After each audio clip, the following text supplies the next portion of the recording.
Yeah, welcome to Sukhman Blog. Today is Standard History, beginning of Freedom Movement. Last chapter we have learned that there was so much movement happen for anti-partition in West Bengal. बराबर? Anti partition मतलब क्या? जो divider rule का जो फंडा apply किया था कौन? ब्रिटिश लोगों ने। उन्होंने क्या था, ईस्ट बंगाल में किधर मुस्लिम को सेंड किया था और वेस्ट बंगाल में हिंदू को। जो पूरे ऑल ओवर द कंट्री क्या हो गया, बहुत बड़ा प्रोटेस्ट किया गया। तो अभी ब्रिटिश लोग थोड़े से शेक हो गए थे, हिल गए थे कि अभी नहीं, अभी इनका यूनिटी बहुत ज्यादा स्ट्रांग है, हम उसको डिवाइड एंड रूल नहीं कर सकते। आहिस्ता आहिस्ता क्या हो रहा है कि लोगों के इसमें बहुत सारे ऐसी चीजें आ रही है, क्योंकि एजुकेशन भी अभी अच्छा स्ट्रांगली फॉलो कर रहे हैं वो लोग। बहुत सारे उनके थॉट्स है वो एक दूसरे से मैच हो रहे हैं और सबको रियलाइज हो रहा है कि अभी हमको जो करना है वो सब साथ में मिलकर करना है, इंडिविजुअल कुछ नहीं करना है। बराबर है? इसलिए वो 4 पॉइंट पॉलिसी अप्लाई की गई। 4 पॉइंट पॉलिसी क्या थी? स्वराज्य, स्वदेशी, बॉयकॉट और कुछ है क्या याद? National education. एजुकेशन बहुत इंपॉर्टेंट है। स्वदेशी क्या है भाई? हम अभी अपने ही देश में बनाई हुई चीज यूज करने वाले हैं, ब्रिटिश लोगों की चीज नहीं लेने वाले हैं। समझ में आ रहा है? स्वराज मतलब क्या? अभी हम अपने देश में हम खुद राज करेंगे। नोबडी शुड डोमिनेट अस। अभी हम किसी के ऊपर दबाव में या किसी के प्रेशर में ये नहीं कर। प्रॉब्लम ये हुआ लेकिन इंडियन नेशनल कांग्रेस में दो पार्ट थे, एक थे एक्सट्रीमिस्ट और एक थे मॉडरेटर। मॉडरेटर को उनकी आइडियोलॉजी को एक्सेप्ट नहीं कर रहे, क्योंकि they are following the constitution, संविधान को फॉलो कर रहे थे, जिसमें बहुत स्लो हो रहा था, बहुत टाइम लग रहा था। एक्सट्रीमिस्ट क्या बोल रहे थे, नहीं हमको थोड़ा जल्दी करना है तो हम उसके लिए थोड़े से स्टंट करना पड़ेगा, थोड़ा सा हम उनको प्रेशराइज करेंगे तो हमको जल्दी मिलेगा। तो ये डिफरेंस हो रहा था किधर? इंडियन नेशनल कांग्रेस में। तो अभी ये सूरत में फर्स्ट टाइम 1907 में ये सब जो उनका ये हो गया था, जो अपोज कर रहे थे बहुत ज्यादा इसमें आ गए थे कि नहीं नहीं नहीं आप सही नहीं है, आप ये मत करो, इसकी वजह से बहुत ये हो गया। जो मॉडरेटर थे, मॉडरेट लीडर लीडर थे, उन्होंने क्या किया, जो स्वदेशी और बाइकॉट, उसको बोला अभी मत करो। नेशनल एजुकेशन ठीक है, स्वराज्य के लिए हम लोग कर रहे हैं, लेकिन स्वदेशी और बाइकआउट का जो चालू था वो बोला अभी हम लोग एक्सेप्ट नहीं कर रहे, आप मत उसको फॉलो करो। लेकिन एक्सट्रीमिस्ट क्या बोल रहे थे, नहीं अगर ये नहीं करेंगे ना तो हम लोग सक्सेसफुल नहीं होंगे। अभी इसमें कौन थे? जो लाला लाजपत राय ना, ये मीडिएटर का काम कर रहे थे। दोनों भी ग्रुप में क्या कर रहे थे? मीडिएटर का क्या कर रहे थे? लाला लाजपत राय, स्पेलिंग में देखने से पहले लाला लाजपत राय क्या कर रहे थे? मीडिएटर कौन थे? मीडिएटर कौन थे? लाला लाजपत राय, बराबर ना? लाला लाजपत राय क्या कर रहे थे? वो पूरे दोनों पार्टी को क्या कर रहे थे? एज ए मीडिएटर काम करते, उनको शांत रख रहे थे। आप दोनों मिलके कुछ करोगे तो ही होने वाला है। ठीक है, समझ में आ रहा है? लोकमान्य तिलक जी ने भी इसके लिए बहुत कॉम्प्रोमाइज करने की ये बीच में जो टेंशन चल रहा था दोनों ग्रुप में, तो लोकमान्य तिलक भी थोड़ा सा अपना कूल माइंड रख के उसको टेंशन फ्री करने की कोशिश करते, उनका भी एफर्ट चालू था। समझ में आ रहा है?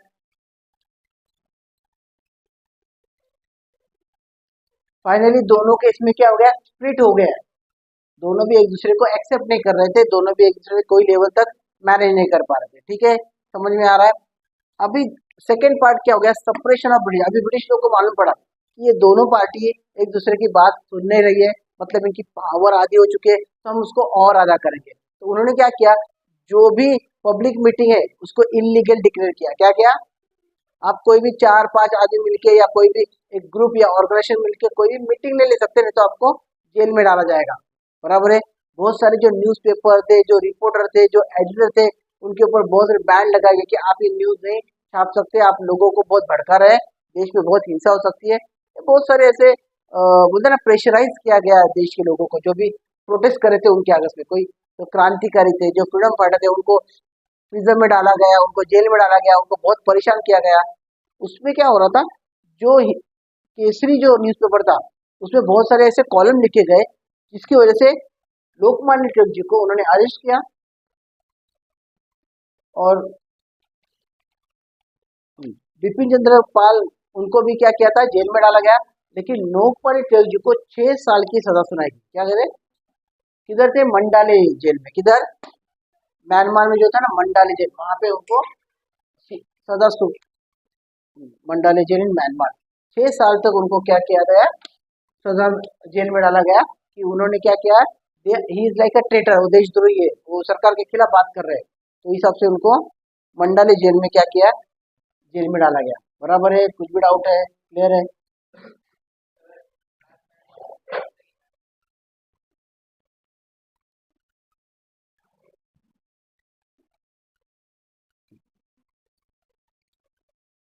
सप्रेशन ऑफ ब्रिटिश, उसके बाद जो लोग ने एक्टिविटी चालू की कि इनको किस तरह हम लोग और सेपरेट करेंगे ताकि उनका जो पावर है वो डिवाइड हो जाए, क्योंकि अभी उनकी स्ट्रेंथ जो है वो दिन ब दिन क्या हो रहे हैं, इंक्रीज हो रही है।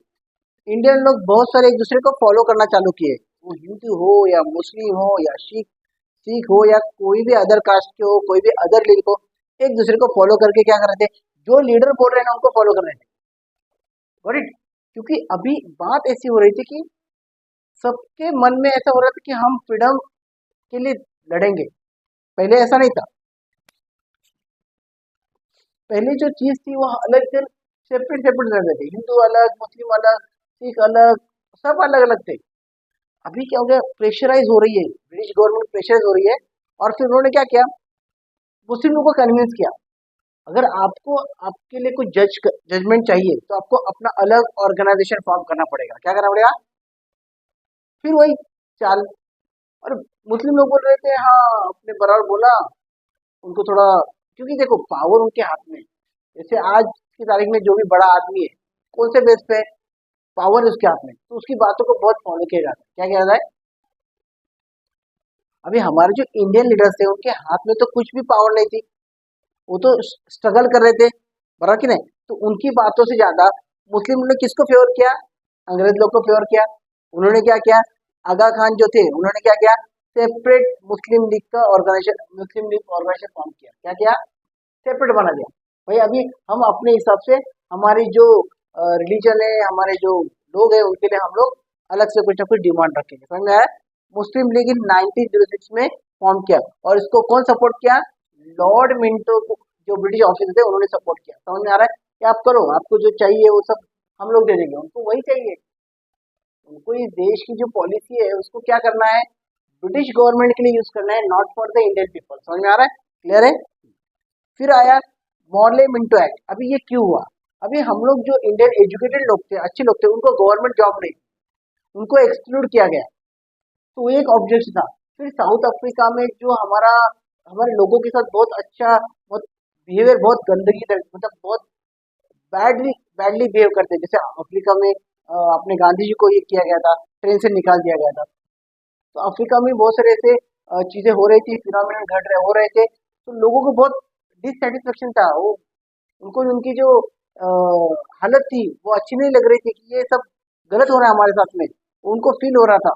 तो अभी ब्रिटिश गवर्नमेंट क्या कर रही थी कि इन सबको क्या कर रहे थे, कुछ ना कुछ तो ऐसा बोलते ना, ऐसा आमिष ब्राइब दिखा रहे थे कि नहीं आप टेंशन मत लो, हम कुछ ना कुछ आपके लिए करेंगे। तो टेम्पररी ये जो मैटर है, जो लोगों का डिससेटिस्फेक्शन है, उसको थोड़ा खुश करने के लिए उन्होंने क्या किया, मॉर्ले मिंटो फॉर्म इन 1909 को फॉर्म किया। क्या बोल रहा था ये कि भाई हम कुछ एरिया लेजिस्लेटिव असेंबली या ये कॉन्स्पिरेसी रहेगी। कॉन्स्पिरेसी मतलब क्या, कोई एक जगह रहेगी जिसके लिए हम लोग क्या करेंगे, आपको आपके लोग वहां पे कर सकते हैं, लेकिन हिंदू कॉन्स्पिरेसी अलग रहेगी और मुस्लिम कॉन्स्पिरेसी अलग रहेगी। बात तो वही है ना, कॉन्स्पिरेसी देने का बात किया, लेकिन क्या किया, दोनों हिंदू मुस्लिम को एक जगह ऐसा कुछ नहीं किया, क्लब नहीं किया। उन्होंने कॉन्स्पिरेसी मतलब क्या, जो विभाग रहेगा, जहाँ पे हिंदू लोग रहेंगे या जहाँ पे मुस्लिम लोग रहेंगे, उनको अलग अलग रख के उन्होंने क्या किया, कॉन्स्पिरेसी किया कि भाई हाँ आपको हम लोग ये सब प्रोवाइड कर सकते हैं। आप यहाँ पे अपने, क्योंकि स्वराज तो था ना, अपने 4 पॉइंट प्रोग्राम में क्या था, स्वराज था, तो ये थोड़ा सा फील आना चाहिए, हाँ अभी हम लोग भी अपने रीजन को संभाल रहे हैं, हमारे पास कुछ ना कुछ राइट है। ये सब ऐसे बोलते ना, ऐसे झूठा मूठा अपना टेम्पररी ये सब आमिष दिखाने का, थोड़ा बहुत खुशी देने का, और उसके बाद अपने हिसाब से जो चलना है वो करे, क्योंकि सब पावर तो उनके पास थी। समझ आ रहा है? क्लियर है?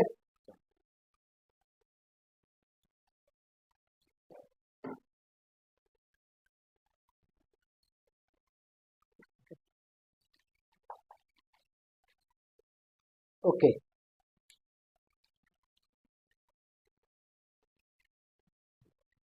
अभी गवर्नमेंट, ब्रिटिश गवर्नमेंट क्या कर रही है, कॉन्स्पिरेसी अलग अलग दी, सबको अलग अलग ये दी, हिंदू मुस्लिम को।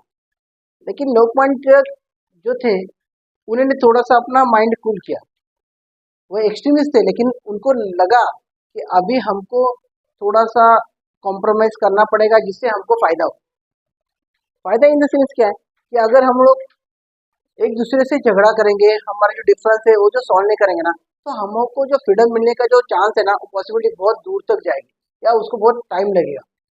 तो लखनऊ पैक्ट का उन्होंने एक क्या किया, लखनऊ पैक्ट मतलब क्या, जो मुस्लिम लीग थी जो उन्होंने फॉर्म किया था, बराबर है, और लोकमान्य तिलक इन्होंने क्या किया था, एक एग्रीमेंट किया, क्या किया कि हम एक दूसरे से कोऑपरेट करेंगे, हम दोनों मिलके, आपकी कॉन्स्टिट्यूंसी अलग है ही, आप उस पर आपको राइट्स मिलेगा, हमारी कॉन्स्टिट्यूंसी अलग है ही, हम उसको, लेकिन हम ब्रिटिशों को एक साथ प्रोटेस्ट करेंगे, क्या करेंगे, उसको ही बोला है लखनऊ इम्पैक्ट। क्या बोला उसको, लखनऊ, सॉरी, लखनऊ पैक्ट मतलब क्या, it is the collaboration between the Indian national Congress and the Muslim league. जो भी ब्रिटिश लोगों ने डिवाइड होने के लिए मुस्लिम लीग का अलग ये किया था, वो लोकमान्य तिलक जी ने क्या बोला, हम लोग अलग है, लेकिन जब प्रोटेस्ट करेंगे तो ब्रिटिश के अगेंस्ट में हम साथ में करेंगे, सेपरेटली नहीं करेंगे, क्योंकि उसकी वजह से हमारा स्ट्रेंथ बढ़ने वाला है। ठीक है, अभी उसके पहले क्या किया, लोकमान्य तिलक जी ने जो भी हमारे इंटरनल डिस्प्यूट थे इंडियन नेशनल कांग्रेस के, उसको पहले सॉल्व किया। आप जो चाहते हैं, जो आपका आइडियोलॉजी है, और हम जो चाहते हैं हमारा आइडियोलॉजी है, वो एक ही मोटिव है कि हमको फ्रीडम मिलना चाहिए। तो फिर वो लोग भी कन्विंस हो गए, नहीं ठीक है, आप अपने हिसाब से आपको लगता है वो कीजिए, हम आपको सपोर्ट करेंगे, और जो भी आपका आगे का जो भी ये रहेगा एक्शन हमको बताइए, हम उसको फॉलो करेंगे। समझ में आ रहा है। नेक्स्ट आया होम रूल मूवमेंट। अभी होम रूल मूवमेंट में क्या था, मैं बताऊँ। 1914 को मंडाली जेल से जैसे ही लोकमान्य तिलक रिलीज हो गए, 1914 को क्या हो गया था मालूम है ना, फर्स्ट वर्ल्ड वॉर। जो ब्रिटिश लोग अपारे पर डिपेंड थे, जिनको जो भी आर्मी चाहिए, जिनको पैसा चाहिए, जो भी उनको मटेरियल चाहिए, वो क्या होगा, इंडिया देगा, उनको सपोर्ट करेगा। लेकिन लोकमान्य तिलक ने एक कंडीशन रखी, अगर आप हमारे डिमांड को जस्टिफाई करते हैं, अगर आप हमको कुछ ना कुछ प्रोवाइड करते हैं, तो ही हम लोग ये करने वाले, आपको सपोर्ट करने वाले, वरना हम आपको सपोर्ट करेंगे नहीं। समझ में आ रहा है, कुछ डाउट है। देखो, अभी इसमें ना डॉक्टर एनी बेसेंट जो ब्रिटिश ऑफिसर थे, और लोकमान्य तिलक, इन्होंने क्या किया था, होम रूल मूवमेंट चालू किया। क्यों, क्या होता है, वर्ल्ड वॉर के टाइम ना इतनी महंगाई हो गई, क्योंकि क्या होता है, जब वॉर होता है तो उधर वॉर तो चल रहा है, लेकिन बाकी सब जो प्रोडक्शन है, बाकी जो भी इकोनॉमी है, वो पूरी डिस्टर्ब रहती है, और उसको बेयर कौन करता है, कॉमन पीपल, सिविलाइज पीपल, है ना। जो आर्मी है वहां पे लड़ रही है, उधर उधर वॉर चालू है, लेकिन इधर क्या हो रहा है, इन्फ्लेशन बढ़ रहा है, महंगाई बढ़ रही है, लोग मर रहे हैं। उनको आप इमेजिन नहीं करेंगे, जो इन्फ्लेशन इतना हाई हो गया था कि लोग खाने के लिए बहुत मारामारी झगड़ा चालू था, जो अपना इंटरनल जो कंट्री में जो क्लाइमेट था वो बहुत बेकार था। तभी लोकमान्य तिलक इन्होंने एक डिमांड रखी कि अगर आप ये चाहते हैं कि हम आपको सपोर्ट करें, तो आपको हमारी डिमांड यानी स्वराज्य, वो मालूम है ना, वो लोकमान्य तिलक जी का कोर्ट में बोला था, क्या बोले, स्वराज्य is my birth right and I shall have it. क्या बोले, Swaraj is my birth right, freedom is my birth right and I shall have it, और मैं लूंगा ही, क्योंकि ये मेरा राइट्स है। समझ में आ रहा है, कुछ भी डाउट है, आइडिया मिल रहा है तुमको। बिगिनिंग ऑफ ये कहाँ से चालू हुआ था मालूम है, ये बाद में 1947 तक पहुंचा। हम लोगों ने ऐसा नहीं 1940 को चालू किया, 1947 को हमको मिला, नहीं, ये बहुत पहले से हमारा जो फ्रीडम का मूवमेंट है चालू था। बहुत सारे फ्रीडम फाइटर ने सेक्रीफाइस किया, बहुत सारे स्ट्रगल किया, उसके बाद हमको ये फ्रीडम मिला है। इतना आसान नहीं है, ये तुम लोग सोच रहे हो। आज इमेजिन करो, आज अगर हम लोग किसी के आगे से कुछ भी करते हैं, तो कितना स्ट्रगल रहता है, कितना प्रेशर रहता है। सोच लो वो टाइम पे वो लोग कैसे जीते रहेंगे, उनका क्या हालत रहेगा, और इमेजिन करना भी मुश्किल है। आज हम लोग जो जी रहे हैं ना, वो सब उनकी बदौलत है। आज उन्होंने जो सेक्रीफाइस अपने लाइफ का किया था। मुझे बताओ, 6 साल कोई जेल में रहेगा फिर भी आएगा। तुम लोग 2 दिन में, 2 घंटे में तुम लोग थक जाते हो पढ़ाई करके, ये देखो चेहरा देखो इसका, समझ लो मैं क्या बोल रहा हूँ। 6 साल कोई जेल में रहने के बाद फिर भी अपना फ्रीडम मूवमेंट को वैसे मेंटेन करता है, it is not a childish, वो बचपना नहीं है। वो अपने माइंड को उतना सेट करके रखा था, मैं जैसे ही बाहर आऊंगा ना, मैं नहीं छोड़ूंगा उनको। और वर्ल्ड वॉर चालू था तो लोकमान्य तिलक जी ने तो पूरी इनकी बराबर बैंड बजा दी। अभी तो हमको चाहिए चाहिए, क्योंकि ऑलरेडी बहुत सारे प्रेशर हमारे ऊपर है, ऊपर से वर्ल्ड वॉर का प्रेशर है। इतना आसान नहीं है ना, समझ में आ रहा है? ठीक है, ओके।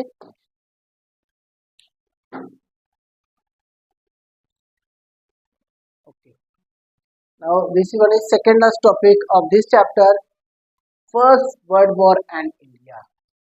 फाइनली फर्स्ट वॉर के बीच में बहुत सारे जो ब्रिटिश गवर्नमेंट ने हमको राइट्स दिए, ऐसा उन्होंने क्या किया, सिर्फ बताया कि हम आपको थोड़े थोड़े राइट्स दे देंगे, आपको कॉन्स्टिट्यूशन दे देंगे, आपको बताएंगे कैसे गवर्नमेंट चलाते हैं, कैसे गवर्नमेंट से देश को चलाना पड़ता है, वो सब बताएंगे। ओके, वहाँ पे कौन थे, मॉन्टेक करके थे, सेक्रेटरी ऑफ स्टेट। उन्होंने क्या बोला कि आहिस्ता आहिस्ता हम आपको क्या होगा, सब आपको रिस्पॉन्सिबिलिटी देंगे पॉलिटिकल सिस्टम का। क्या है भाई, हाँ, आपको जो भी क्या बोलते हैं उसको, डिमांड है, वो हिसाब से हम आपके लिए अरेंजमेंट करेंगे। आपका जो डिमांड है, आपको अगर स्वराज या सेल्फ गवर्नमेंट का फॉर्मेशन करना है, तो हम उसके ऊपर सोचेंगे और आपको उसके ऊपर थोड़ा बहुत दे देंगे, लेकिन आपको हमको वर्ल्ड वॉर में सपोर्ट करना है। तो तिलक क्या बोले कि अगर ये सिंपति, ये अप्रोच अगर ब्रिटिश गवर्नमेंट हमारे साथ करेगी, तो हम उसको वर्ल्ड वॉर में पूरी तरह सपोर्ट करेंगे, अदरवाइज हम कुछ भी नहीं करेंगे। आप जो भी अपना अपने हिसाब से अपनी ताकत में जो करना है कर सकते हैं। समझ में आ रहा है? क्लियर है? तिलक जी ने क्या बोला कि अगर आप हमको अच्छा बेनिफिट देते हैं, आज अगर हमको लग रहा है कि आपके यहाँ से मुझे हमको अच्छा अप्रोच मिल रहा है, तो हमको रिस्पॉन्सिव मूवमेंट करेंगे। रिस्पॉन्सिव मतलब क्या, कोऑपरेटिव मूवमेंट। क्या करेंगे, है ना, रिस्पॉन्सिव कोऑपरेशन बोलते हैं उसको। क्या बोलते हैं, हम भी आपको कोऑपरेट करेंगे अगर हम आप हमारी डिमांड को फॉलो कर रहे हैं तो। बराबर है? अभी जो मॉन्टेक थे, जो स्टेट सेक्रेटरी, उन्होंने एक एक्ट फॉर्म किया। क्या था, मॉन्टेक चेल्सफोर्ड रिफॉर्म एक्ट। इसमें क्या किया था, कॉन्स्टिट्यूशनल रिफॉर्म किया था। क्या किया, मतलब संविधान बनाया था। तुमको मालूम है, हमारे यहाँ पे ना ज्यादातर कॉन्स्टिट्यूशन जो संविधान है, वो ब्रिटिश गवर्नमेंट से हम लोगों ने अडॉप्ट किया हुआ है। एक बात है, हमारा लिखा हुआ है, उनका सब वर्बली है। क्या है, कन्वेंशनल है, मतलब पहले से उन्होंने वो फॉलो करके रखा है। क्या है, और हमारा संविधान लिखा हुआ है, ये फर्क है दोनों में। तो उन्होंने क्या बोला कि आपको हम लोग कॉन्स्टिट्यूशनल रिफॉर्म करके देंगे। उसको एक्ट को नाम दिया था मॉन्टेक चेल्सफोर्ड एक्ट। हमको कुछ मिनिस्ट्री दी गई, ऐसे डिपार्टमेंट दिए गए जिसमें ज्यादा कुछ है नहीं, मतलब बोलते ना, ऐसे ही देने का इसलिए दिया। मेन जो डिपार्टमेंट थे, finance, home affair and revenue, ये जो बहुत हेवी डिपार्टमेंट थे, जो बहुत बोलते ना इंपॉर्टेंट डिपार्टमेंट थे, उन्होंने अपने पास रखा। तो ये लोग बोल रहे कि ये तो दिया है उन्होंने, एक बोलते ना एक सिर्फ दिखावा किया है। एक्चुअली जो हमको स्वराज मिल रहा है वो तो कुछ मिल ही नहीं रहा, ये तो सिर्फ ऐसी स्टंटबाजी किया है कि भाई उनका वर्ल्ड वॉर का जो भी रिक्वायरमेंट है वो क्लियर हो जाए, तो वो भी उसमें से कुछ लेने वाले या कुछ देने वाले या रखने वाले, वो भी कुछ हिसाब नहीं। तो इसके लिए क्या हो गया था, तिलक जी तो डिसअपॉइंटेड थे, और कोई भी ऐसा ये नहीं था, सेटिस्फाइड नहीं था। तो उन्होंने फाइनली नॉन कोऑपरेशन मूवमेंट चालू किया। क्या किया, क्योंकि उनका मतलब ये था कि आपको स्वराज देना है कि तो ऐसा दो कि हमको भी लगे भाई स्वराज मिल रहा है, ये सिर्फ दिखावे का मत करो। तो आगे और भी इसको विगोरियसली, मतलब बहुत स्ट्रांगली अगर एजिटेट करना है, उसको और स्ट्रांगली लड़ना है, तो हमको क्या करना पड़ेगा, दूसरा कुछ एकदम अच्छा स्ट्रांग मूवमेंट करना पड़ेगा, नॉन कोऑपरेटिव मूवमेंट। क्या करना पड़ेगा, मतलब जो भी गवर्नमेंट की जितने भी ऑफिसेज है, जितने भी स्कूल्स है, जितने भी कॉलेज है, उसको सबको बाइकआउट करो, कोई भी मत जाओ वहाँ पे। ये बोलते नॉन कोऑपरेशन मूवमेंट। उनकी जो भी फैक्ट्रीज है, उनकी जो भी एक्टिविटी चल रही है ना, उधर हम लोग क्या करेंगे, उसको सपोर्ट नहीं करेंगे, हम उधर काम नहीं करेंगे। मतलब ये नॉन कोऑपरेशन मूवमेंट, हम इसको प्रोटेस्ट करेंगे, ताकि गवर्नमेंट का नुकसान हो जाएगा तो उनको बाय डिफॉल्ट उनकी जो डिमांड है, अभी ऐसा नहीं ना कोई इंडिविजुअल इसको फॉलो कर रहा है, बहुत पूरी दुनिया में, पूरे देश भर में ये सब चालू है।